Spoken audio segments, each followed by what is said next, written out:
Bom, esse vídeo aqui é para você que está frustrado, que simplesmente você não consegue passar a entrevista. Talvez você já tenha feito algumas entrevistas aí e se frustrou, recebeu negativa. Bom, esse vídeo a gente vai desmembrar aí o porquê que isso acontece e quais atitudes você pode tomar de acordo com a minha experiência. Bom, eu me chamo Gabriel, galera, eu tenho mais de 10 anos aí de experiência no mercado de TI e acreditem em mim, eu já passei por muita coisa e muita entrevista relacionada a vários tipos de tecnologia. Inclusive, já recebi muitas negativas também. Hoje em dia eu trabalho aí para várias empresas fora do Brasil e isso foi graças a conseguir entender como que funciona o gerenciamento de entrevistas. Hoje é muito difícil, sendo bem sincero com vocês, eu reprovar em uma entrevista que exija a minha comunicação. É muito difícil eu não conseguir avançar em uma entrevista até a parte de negociação que eu comece, tá? Justamente por conta de coisas e fatores que eu tomei de decisão que eu aprendi com todo esse tempo. Bom, imagine o quão bom seria você passando em várias entrevistas aí. Você talvez se candidate em várias vagas, você talvez até consiga algumas entrevistas, mas você não passa. E eu vou explicar aqui o porquê. Agora imagine você passando em várias entrevistas, o quão bom seria, o quão positivo financeiramente você não conseguiria avançar por conta das negociações que você poderia fazer com uma carta de uma oferta de emprego na mão. Galera, basicamente a minha história, quando eu comecei lá na TI, lá em 2016, eu fazia muitas entrevistas, cara. Na época era ainda presencial, né? Então eu ia lá na empresa presencialmente fazer a entrevista e muitas das vezes eu me frustrava muito, cara, porque, cara, eu não conseguia passar, velho. Eu não entendia às vezes o porquê, se era falta de experiência, se era a minha comunicação, se era o cara que não tinha gostado de mim. Eram N fatores que me frustravam muito. Então tinha vezes que eu passava assim, final de semana, frustrado e triste por conta de não conseguir passar em uma entrevista. Eu pensava que eu era um inútil. E galera, com o passar do tempo, depois, né, mais de 5 anos depois quando eu comecei já a trabalhar na gringa, que eu comecei a perceber as coisas que eu fazia de errado dentro de uma entrevista. E quando eu fui parar para olhar, assim, eram coisas que, cara, se eu fizesse um ajustezinho aqui, um ajustezinho ali e algo aqui, isso se resolveria. E como que eu identifiquei isso, galera? Bom, para eu conseguir a minha primeira vaga na gringa, eu reprovei em 10 entrevistas e eu consegui uma. Tá? E como é que eu fiz isso? Se você já viu meus outros vídeos aí no canal, eu já falei muito sobre isso mesmo. Que eu cheguei a ponto de decorar os padrões das entrevistas. Tinha um fator que eu não entendia muito o inglês também. O meu inglês não era tão fluente, não era tão bom como é hoje. Mas eu cheguei a decorar os padrões da entrevista, porque eu já sabia mais ou menos o que ia cair dentro dessas entrevistas. E aí eu anotava, fazia um textão e deixava no background da tela ali.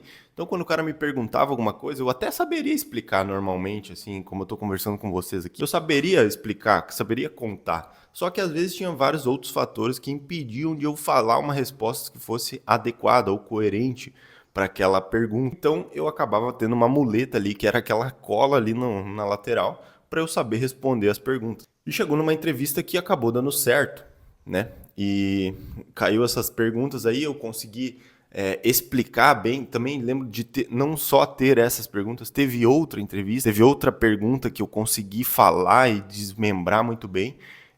E eu sempre travava na parte técnica, né, galera? Que era a parte mais assim, que você tinha que mostrar o seu conhecimento realmente. E eu pensava que eu não tinha parte técnica suficiente porque às vezes eu não passava nessa parte, né?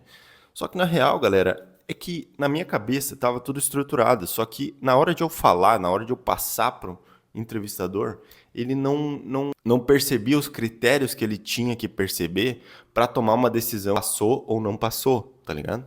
Tipo, ele não conseguia tomar a decisão de, cara, eu vou aprovar esse cara aqui. E por quê? E por que que isso acontecia, galera? Basicamente, galera, existe uma coisa chamada microdecisões e microconfirmações. Você já estudou sobre isso, você já deve ter visto que lá... Isso é uma coisa, na verdade, biológica, galera. Nós, como seres humanos, buscamos confirmações e microconfirmações sem perceber o tempo inteiro. Sabe aquela pessoa que você olha de cara assim, você fala, essa pessoa aqui tem alguma coisa que, cara, não sei, velho, não gosto dela.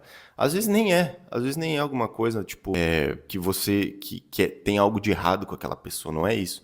Às vezes você só olhou e alguma microexpressão que ela fez identificou que essa pessoa talvez não vale a pena pra você ser amigo, conversar, sei lá o quê.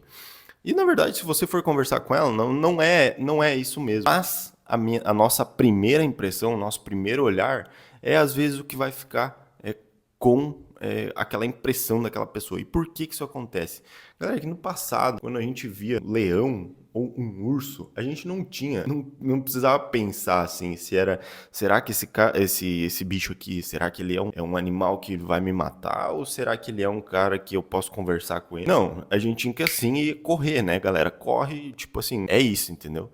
Não tem o que pensar. Hoje em dia mudou, mas a gente ainda tem esses feelings, assim, você vai perceber, você olha para uma pessoa e fala, essa pessoa aqui talvez, cara, não deva receber toda a minha confiança. E, galera, justamente essas coisas, essas micro confirmações, por que eu tô falando isso, né? Essas micro confirmações, às vezes te ajudam a ter uma tomada de decisão a seu favor no final de uma entrevista. Às vezes você até se comunicou certo, às vezes você até articulou os problemas que você tinha que articular certinho, mas se a pessoa não gostou de você, cara, por algum motivo inconsciente, você não vai passar entrevistas. E acredite em mim, cara, isso é um fator muito considerável, principalmente quando você está lidando com pessoas de fora do seu país. Existe vários estudos aí, cara, que você quando está falando com pessoas de outro país, você tende a ter uma uma predisposição a colocar as características dessas pessoas como um padrão, tá? E isso eu tô falando para vocês aqui porque é simplesmente isso acontece muito com empresas americanas que vêm conectar com você de fora, né? Eles estão falando com um estrangeiro, então já tem uma predisposição a ter um background ali que talvez nem seja você, mas que talvez vincule você àquele background, sabe? E aí, como você pode melhorar essas micro decisões? Cara, aí assim é o seguinte, existem vários tipos de diferentes entrevistadores, né? Entrevistadores técnicos. Normalmente, você precisa se portar mais de uma pessoa séria, porque você não pode sorrir muito, cara, nessas entrevistas assim, a não ser que se você sentir que o time é muito sorridente, assim, tudo mais, mas, cara, eu sorria muito nas entrevistas. E isso, às vezes, dá um sinal de que o cara não tá levando a sério, tá ligado?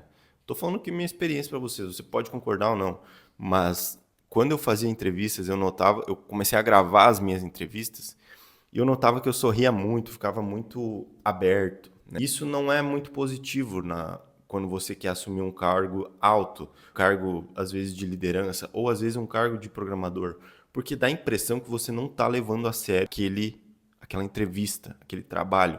Então, se você demonstrar mais seriedade, desde o tom de voz também é uma coisa que muda muito, cara. O tom de voz, a expressão e a seriedade que você lida com o assunto vai mudar muito na decisão do cara tomar.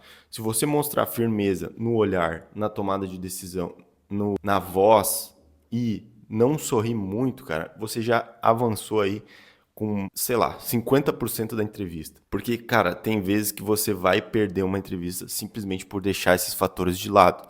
Isso se chama microdecisões, galera. E isso me ajudou a conseguir vagas na gringa. Eu não tô falando para você fazer isso ou não. Eu tô falando aqui para você da minha experiência. Se você quiser seguir isso, ótimo. Tem alunos meus, cara, que eu sempre falo isso, cara. Às vezes eu abro uma mentoria todo domingo, né, lá no meu Instagram. E aí eu vou conversar com o cara, eu pergunto para ele, cara, tem um vídeo aí de uma entrevista? Ele me mostra. Sempre tem algum desses fatores, cara. Ou o cara ele fica, e olha pra cima, tipo assim, fica desviando o olhar. Ou às vezes o cara, ele não demonstra uma seriedade realmente daquilo que eu falei. E isso é o que mais acontece, por incrível que pareça, de, de você às vezes estar querendo agradar a outra pessoa, só que na verdade, cara, a pessoa quer que você demonstre, tipo, firmeza, cara. Se você não demonstrar firmeza, a pessoa vai optar por outro que demonstrou um pouquinho mais. Às vezes você foi bem na parte técnica, mas você foi muito queridão, tipo, quis agradar, entendeu? E já aconteceu muito comigo. E também tenho alunos que corrigiram isso e conseguiram vagas de trabalho simplesmente fazendo essa correção. Porque simplesmente estavam se sentindo travados, não conseguiam passar nas entrevistas. Devs bons, programadores bons. E eu não tô tirando isso, galera, aqui eu tirei do meu cotovelo. Eu tô falando para vocês de experiências que realmente eu passei e alunos meus passaram. Logo, é um embasamento pragmático com vocês. Eu tô passando aqui como se fosse uma conversa de amigo mesmo. Inclusive, se inscreva aqui no canal, deixe seu like, ativa o sininho aí, galera, para você receber mais vídeos como esse. E também, se você conseguir... E é isso, galera. Fiquem bem, até a próxima e tchau.